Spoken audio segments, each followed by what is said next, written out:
एक बार फिर से आप सभी का स्वागत है। बुलेटिन में सबसे पहले बात करेंगे राजगढ़ की, जहां दिग्विजय सिंह को घेरने बीजेपी ने बड़ी रणनीति तैयार की है। राजगढ़ में दिग्विजय सिंह के खिलाफ खुद सीएम मोहन यादव ने मोर्चा संभाल लिया। तो दिग्विजय सिंह की चुनाव न लड़ने की इच्छा को मुद्दा बनाया। इसके साथ ही सीएम ने दिग्विजय सिंह को जबरदस्ती का उम्मीदवार बनाया। दरअसल आपको याद होगा कि दिग्विजय सिंह ने लोकसभा चुनाव का उम्मीदवार बनने से इनकार कर दिया था। उन्होंने चुनाव लड़ने से इनकार कर दिया था और अब इसी मुद्दे को हवा देने की कोशिश बीजेपी की ओर से की जा रही है।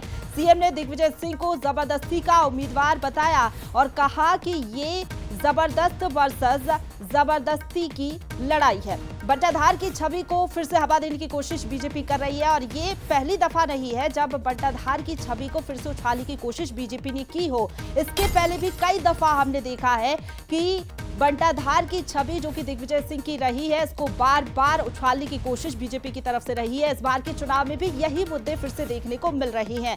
दिग्विजय सिंह की हिंदू विरोधी छवि को भी बीजेपी उछाल रही है और इन तमाम मुद्दों के जरिए सियासी माइलेज लेने की कोशिश बीजेपी की हो रही है। साथ ही साथ विकास के मुद्दे पर भी सीएम ने दिग्विजय सिंह को घेरा है। एक तरफ रोडोमल जी है जो जबरदस्त प्रत्याशी है और एक जबरदस्ती का प्रत्याशी आपके बीच में आया है, जिसमें जबरदस्ती कांग्रेस के टिकट देने के बाद उनने क्या कहा, मेरी तो इच्छा नहीं थी लेकिन पार्टी ने कहा तो मैं क्या करूं। जो लड़ने के पहले ये बात बोले उसका उठावना हुआ कि नहीं हुआ, आप बताओ। आप पहले सांसद थे भाई साहब, आप मुख्यमंत्री थे, आप क्यों नहीं लाए? क्योंकि आपने कभी विकास में मन ही नहीं लगाया। आपको सांसद बनने का शौक है, आपको देश के नेता बनने का शौक है, लेकिन गरीब किसान के घर में खेत पे पानी आ जाए ये कभी आपने पसंद नहीं किया। अरे आप तो सड़क, पानी, बिजली सबके दुश्मन थे। पूरे प्रदेश को बंटाधार कर डाला। एक तरफ बंटाधार का आप तमगा लेके अब कौन सा नया नवाजा लेके आने वाले हो। तो सुना आपने मुख्यमंत्री मोहन यादव को किस तरीके से तमाम मुद्दे उठाने की कोशिश की जा रही है और खुद मोर्चा संभाले हुए हैं मुख्यमंत्री। और इसी खबर पर ज्यादा बातचीत के लिए सीधा रुख करेंगे, हमारे साथ संवाददाता रंजना लाइव जुड़ गई हैं। रंजना, राजगढ़ की लड़ाई दिलचस्प होने वाली है क्योंकि यहाँ पर खुद मुख्यमंत्री ने मोर्चा संभाला हुआ है। तमाम वो मुद्दे उठाने की कोशिश की जा रही है यहाँ पर बीजेपी की तरफ से, जो बैकफुट पर कांग्रेस को लाते हैं और दिग्विजय सिंह हर बार घिर जाते हैं। इस बार भी कुछ वही मुद्दे देखने को मिल रहे हैं, चाहे बंटाधार की छवि हो दिग्विजय सिंह की या फिर हिंदू विरोधी छवि, इसके साथ और तमाम मुद्दे। जी बिल्कुल, भारतीय जनता पार्टी पूरी तरह से आक्रामक मूड में नजर आ रही है और उन सीटों पर खास करके उनकी नजर है जहां से कुछ ऐसे चेहरे मैदान में उतारे हैं कांग्रेस ने जो हाई प्रोफाइल भी कहे जा सकते हैं, प्रशंसा। और खास करके जो राजगढ़ सीट है इस बार, उसको लेकर लगातार जो बीजेपी है वो इस बात को लेकर निशाना साध रही, क्योंकि वहां से दिग्विजय सिंह प्रत्याशी हैं और खुद सीएम डॉक्टर मोहन यादव ने इसको लेकर मोर्चा संभाला हुआ है। दरअसल कल डॉक्टर मोहन यादव राजगढ़ पहुंचे थे, ताबड़तोड़ उन्होंने चुनावी सभाएं की हैं और इसके साथ ही दिग्विजय सिंह पर उन्होंने जमकर निशाना भी साधा और खास करके जो उनकी हिंदू विरोधी छवि है और जो चुनाव ना लड़ने को लेकर जो बात है उसको जन जन तक पहुंचाने की जो कोशिश है वो की गई। और इसके पीछे का जो मकसद है वो यही है कि राजगढ़ सीट पर जो दिग्विजय सिंह है उनको करारी शिकस्त मिले और बड़ी संख्या जो वोटों के अंतर की हो वो वहां पर देखने को मिले। Ranjana, Rajgarh seat high profile सीटों में शुमार है, दिलचस्प यहाँ पर चुनावी लड़ाई है। फिलहाल आपका बहुत शुक्रिया हमारे साथ जुड़ने के लिए। लेकिन जिस तरीके से बीजेपी की बड़ी रणनीति है तो कांग्रेस यहाँ पर तमाम तैयारियां कर रही है। लेकिन इसी खबर पर दो राजनीतिक मेहमान हमारे साथ जुड़ गए हैं। कांग्रेस प्रवक्ता योगेश यादव, इसके साथ ही बीजेपी प्रवक्ता पंकज चतुर्वेदी हमारे साथ जुड़ गए हैं। आप दोनों का बहुत स्वागत है बंसल न्यूज पर। सबसे पहले योगेश जी, आपके पास मैं आना चाहूंगी। दिग्विजय सिंह लगातार कई बार ऐसी बातें कह देते हैं, ऐसे बयान दे देते हैं जिसके बाद वो खुद ही घिर जाते हैं और बीजेपी इसे मुद्दा बना देती है। चाहे हमने देखा हो चुनाव लड़ने से इनकार कर देना, बंटाधार की उनकी छवि, अब बीजेपी फिर से वो तमाम मुद्दे उठा रही है। तो क्या लग रहा है कांग्रेस इससे बैकफुट पर आ जाएगी?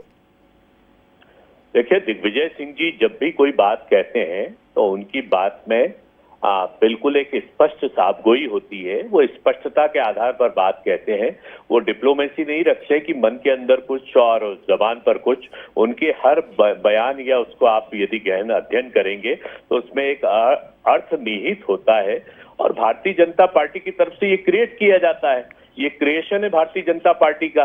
और डर है दिग्विजय सिंह जी। दिग्विजय सिंह जी मध्य प्रदेश के नहीं संपूर्ण देश के नेता हैं और उन्होंने बहुत ही साफगोई से ये बात को कही थी कि मध्य प्रदेश में कांग्रेस मुझे किसी भी क्षेत्र से चुनाव लड़ाएगी तो मैं तत्पर हूं एक सैनिक की तरह।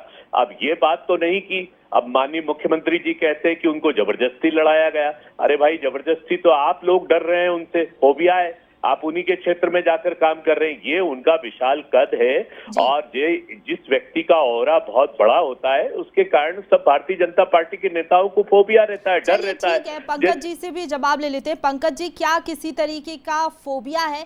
क्योंकि योगेश जी तो साफ तौर पर कह रहे हैं कि डर है बीजेपी को, इसलिए खुद सीएम वहां पर जा रहे हैं और पुराने मुद्दे उठा रहे हैं। देखिए प्रशंसा, दिग्विजय सिंह जी लगभग 3 दशक के बाद दोबारा उस क्षेत्र से मैदान में है।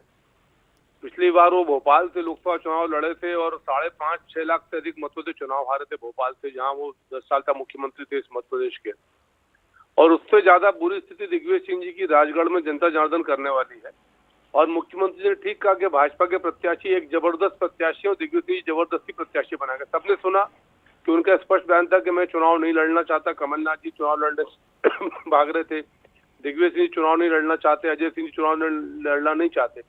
तो ये सब नेता जो चुनाव लड़ना नहीं चाहते, इनमें से दिग्विजय सिंह जी को जितेंद्र पटवारी एंड कंपनी ने स्थायी राजनीतिक निपटारे के लिए मैदान में भेजे, क्योंकि पता है कि दिग्विजय सिंह जी का हारना सुनिश्चित है। पूरे देश में मोदी जी की गारंटी के आधार पर भाजपा को जन्म देने का जनमानस निर्मित कर चुका है। दिग्विजय सिंह जी की हिंदू विरोधी सनातन विरोधी छवि सबके सामने। ये वही दिग्विजय सिंह है जो विवादित ढांचे के पक्ष में खड़े होते हैं, जो कहते हैं कि हिंदू आतंकवादी भगवा आतंकवाद है। तो किस मुंह से जनता के बीच जाएंगे? ठीक है, योगेश यादव जी कौन से मुद्दे रहेंगे जिनको लेकर आप लोग जनता के बीच पहुंचेंगे? क्योंकि 2014 में तो हमने देखा यहाँ पर सियासी माहौल बदल गया। इस बार कौन से मुद्दे और किस बात को लेकर आप लोग आश्वस्त हैं कि राजगढ़ में इस बार कांग्रेस की जीत होगी? देखिए, पहले तो मैं आपको ये स्पष्ट कर दूं, ये जो कहते हैं सनातन विरोधी छवि, आपको बता दें दिग्विजय सिंह जी सनातन धर्म के प्रति इतनी आस्था है कि भारतीय जनता पार्टी का कोई भी नेता उनकी जोड़ में नहीं है।